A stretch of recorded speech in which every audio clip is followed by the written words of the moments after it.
Hello, I'm Ruth, and this is my home gym.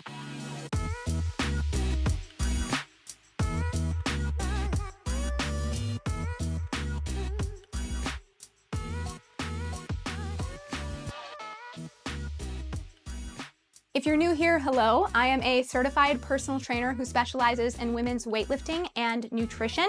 And today we're going to talk through my entire home gym, all of the pieces that we have, why we chose the pieces that we did, what I would change if I could go back and start over again, and the pieces that I would love to add next. All links to everything will be in the description box below. We did purchase everything with our own money, but I was able to reach out to a few of the brands after the fact and get some affiliate links and discount codes, so check the description box for those as well. Here's how our basement looked when we very first moved in.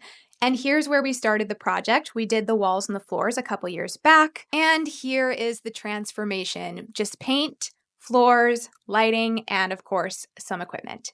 Let's talk about criteria and inspiration for the space. I wanted a mix of really functional training gear, stuff that is high quality, that's going to last a long time, and that will double as studio equipment for me because fitness and weightlifting and creating videos and that sort of thing is my full-time job. So I needed a space to be able to film in as well. I wanted like the quality of a prime fitness gym, which is basically like the Rogue of hypertrophy training, and the aesthetic of a luxury Pilates studio, or, you know, as close as I could get to that in a 1960s unfinished basement. No primary colors, more Scandinavian, minimalist, industrial vibes, soft, moody lighting. And I think for what we are working with, we kind of nailed that. In terms of the type of training that my husband and I do purely weightlifting, hypertrophy style training. That's what I coach in, and that's what I do myself as well. So a cable machine was a big one for me,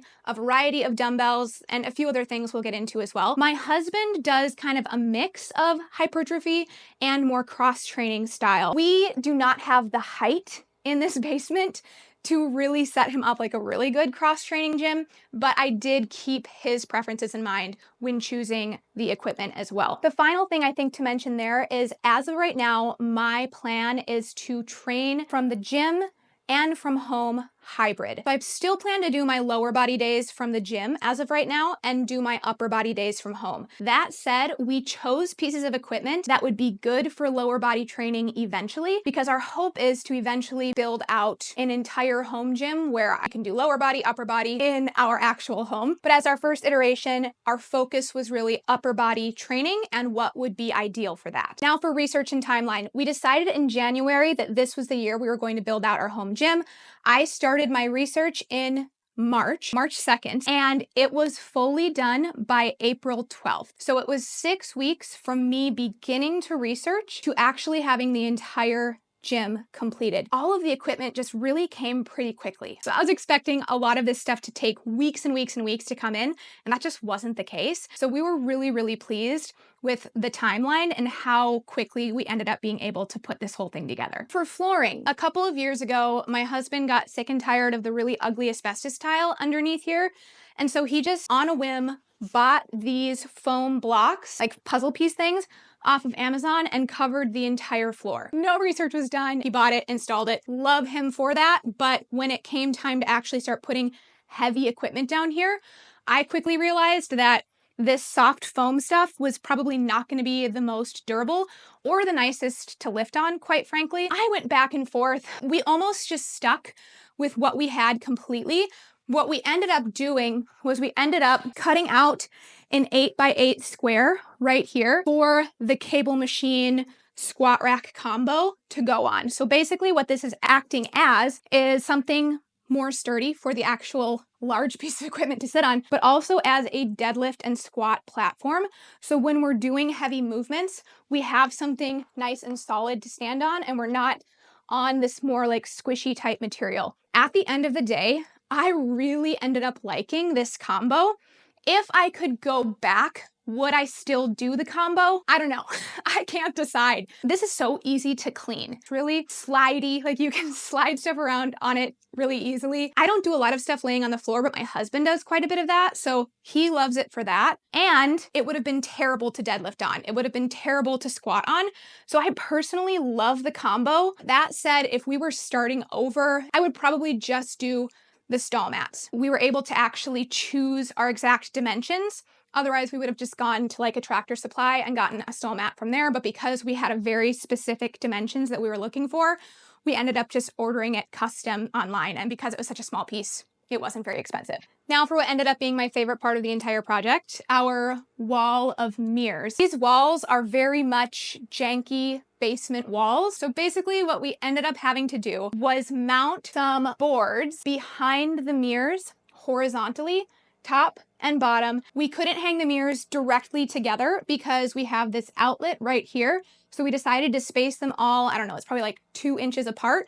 I was worried about how this would look, but I honestly think it ended up looking so good, especially with the lights behind. The lights are just thin little plug-in LED light strips off of Amazon.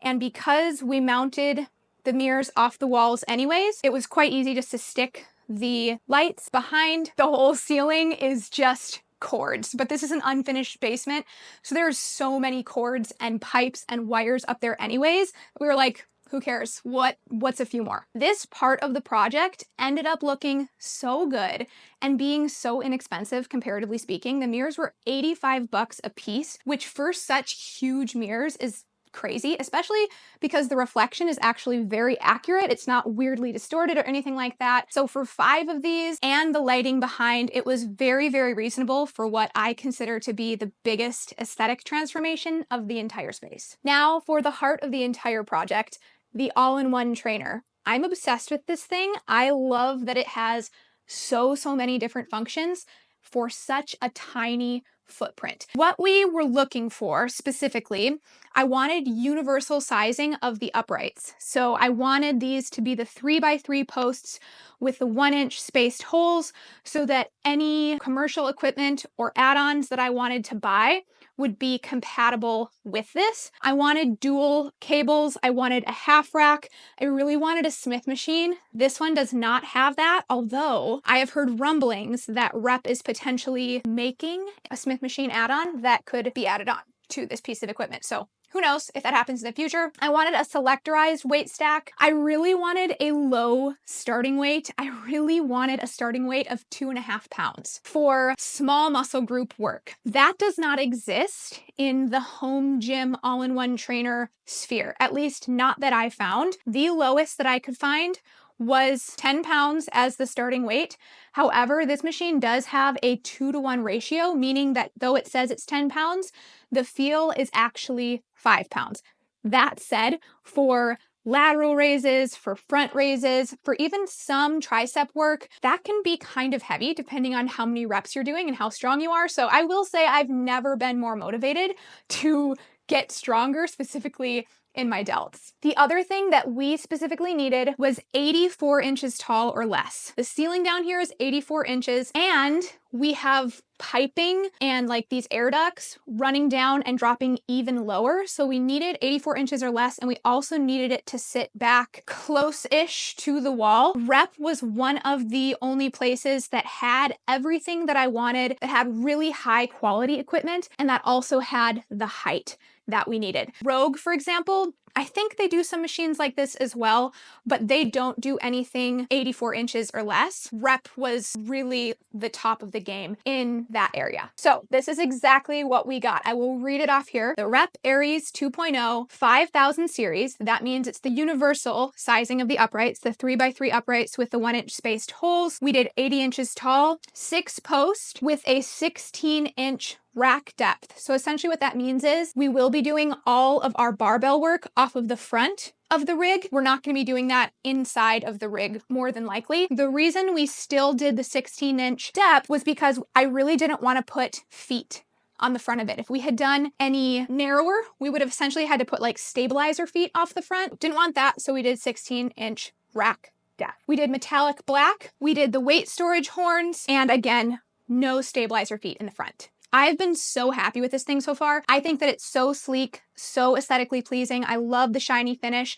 The cables are the smoothest cables I've ever felt. Overall, I have just been very, very happy with both the functionality and the quality. All of the features that we are working with here, we have low dual pulleys, we have high dual pulleys. You can clip them together to be one, or you can use them separately. And then we have front adjustable dual pulleys. So many options with the pulleys, and that was huge for me. I do a ton of cable work. Cable work is so good for hypertrophy, so good for muscle growth. So that was a huge selling point for me. We have a selectorized weight stack starting at 10 pounds, going all the way up to 130 pounds, 2-to-1 cable ratio. There are also 2.5-pound micro adjusters with the selectorized cable stack. We have a foot plate for rows. There are these beautiful magnetic pins that came with the machine. It also came with 2 sets of handles, 1 pull down handle, and then we added on leg rollers, C-cups, and the weight horns. Those 3 things were an additional cost. Setup for this bad boy ended up taking about 6 to 8 hours. Truly the brunt of the work was done by my amazing husband, and we even had some family come in and help us move it on and off because of this whole flooring situation and having to,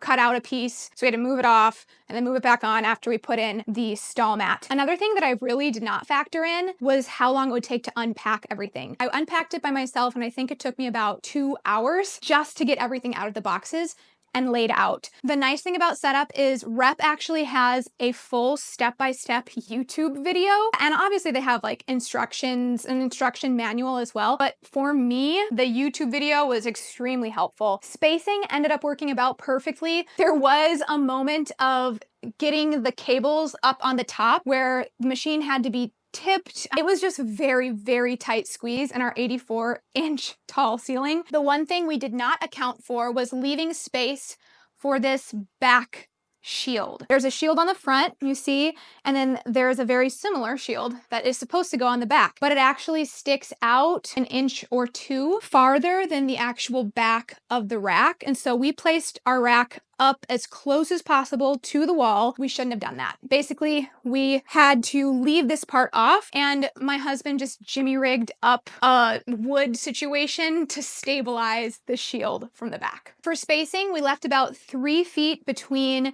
this post to the edge of our ledge over here, and then about 3 feet from the front of our cable to the edge of our dumbbell rack. That's about minimum that we would require to do deadlifts in this area, to do glute bridges in this area, anything where we have a long barbell where we need a little bit of space. 3 feet was about the minimum I felt like we could get away with. So we ended up going with Rogue bumper plates for exactly 2 reasons. I trust Rogue's quality, and I really wanted all black bumper plates. I've been very, very happy with those. They're very simple, very minimal. They have great reviews, and that's really all there is to say about those. For a barbell, we ended up going with this one from Living Fit. I considered the Rogue Ohio bar, which is one of the most popular barbells out there. I ultimately decided on this one because we are not dropping our barbell a lot. I'm not too concerned about the knurling. I don't need super grippy knurling because I have no problem with using Versa grips. Plus, if I'm using a barbell for something like glute bridges or hip thrusts, I'd rather less knurling anyways, so it's not eating up my leggings. Very, very happy with this. It's a beautiful, high quality bar. It will work perfectly for what we need it for. And then up here we have a dip attachment. This is actually from Prime. I considered the one from Rep, but it didn't have the greatest reviews. Some reviews on it being kind of wobbly. I'd tried this one from Prime before, so we went with this one. It's a beautiful, beautiful piece of equipment. Fits perfectly on the rig. I love it. And then these wall hooks were off of Amazon. Now, dumbbells and dumbbell racks. Dumbbell racks we got from Rep Fitness. We liked these, they fit well in this space, and of course they match our all-in-one trainer, which is a plus. And then the dumbbells we actually got off of Amazon. So these are the cap dumbbells off of Amazon. Now, if you're someone who does a bunch of like CrossFit throwing dumbbells around type of stuff, these are probably not the dumbbells that I would get if I were you, but for us, we don't do that. I mean, we might drop them a little bit like at the end of the set, but nothing excessive. So these ones were very sufficient for us. I did look into adjustable dumbbells for about 5 minutes. And then both Jesse and I were just like, we love the look, we love the feel of a real dumbbell. And because this is both a personal space and a business space for me, it was really easy for me to justify just getting the full set of dumbbells. We have starting at 8 up until 80 pounds, 5-pound increments for the most part. The lighter ones, we do have some in 2 to 3-pound increments as well. For a bench, we went with this one from Prime. It's definitely one of the more extravagant pieces that we have, but I wanted a bench that inclined and declined, which this one does. And I've used this one before and it has some really fun add-ons that I love, so we splurged. One thing that is nice is it has the actual degrees written on it, so you know exactly if you're inclined at 35 degrees, 60 degrees, so on and so forth. And then this front part comes up and down as well. Then we have these really fun attachments. So this one is a foot attachment so that you can do decline work. You can do ab crunches. The other attachments that are really fun are these elbow pad attachments. So basically you just plug them into the side like that, and then you can use them to stabilize the arm for leaned back curls, for preacher curls. You can use them doing curls on a cable machine. There's just so many different ways you can use these, which is really fun. And I haven't even maxed out all the different ways. Now for some random accessories and storage, this is from Titan Fitness. As you can see, the reason I got this stability ball specifically was because I liked the way that it looks. It is sitting on top of a cake pan.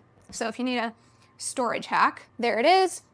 Foam rollers from Amazon. This box was from the Container Store, and then inside I just keep some bench attachments, the leg rollers, barbell pad off of Amazon, our resistance bands also off of Amazon, and then my little 5-pound non-aesthetic dumbbells that mustn't see the light of day. These are the accessories that rotate between my commercial gym bag and then the accessory box in the home gym. We have plate add-ons. These are great for micro adjustments on dumbbells, so you don't have to have as big of a weight selection. And then we have my favorite kickback straps with an adjustable underfoot strap, and of course the GOAT of all lifting straps, Versa Grips. Yoga block is from Amazon. Spray bottle is from Amazon. Those handles in the middle are Life Fitness handles. They're ones that I've used many times in the commercial gym that I go to, and I like them a lot better than these knurled handles that came with the Rep All-in-One trainer. And then the barbell collars came free with the barbell. The pegboard is wall control. We were able to get it off of Amazon, which was really nice. Free 2-day shipping. Works really nicely. Very, very secure and steady. Bug warning, if you don't want to see dead bugs, skip till this timestamp. This is a very niche basement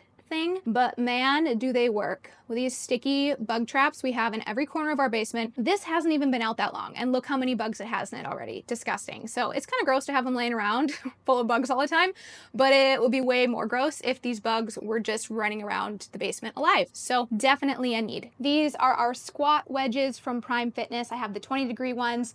Use these all the time for split squats, anything quad focused. Very, very nice and heavy. They're really tough to put in a gym bag, so just beware of that. But for sitting in a home gym, they are perfect. These are cast handles from Prime Fitness. They're really, really nice for any sort of pulling, rowing, pull down movements. They remove grip as a limiting factor, and they're just very nice and ergonomically correct for the hand. I got these low profile spotters from Black Widow. This was a very random find because it was a very niche desire. Basically, I wanted low profile ones, so ones that sit close to the ground so that I could use them to do glute bridges off of.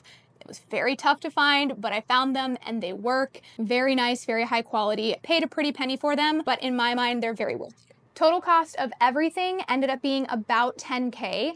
There were a few things we had prior, like the squat wedges I already had. I had a few pairs of dumbbells, maybe like 4 or 5 pairs of dumbbells. The flooring was already done, or part of the flooring was already done. So there were a few things that we already had, but all in all, it ended up being very close to 10K, just a little bit over. And 10K was my budget, and so I was pretty happy with it, especially because it's a write-off, which means that it's free.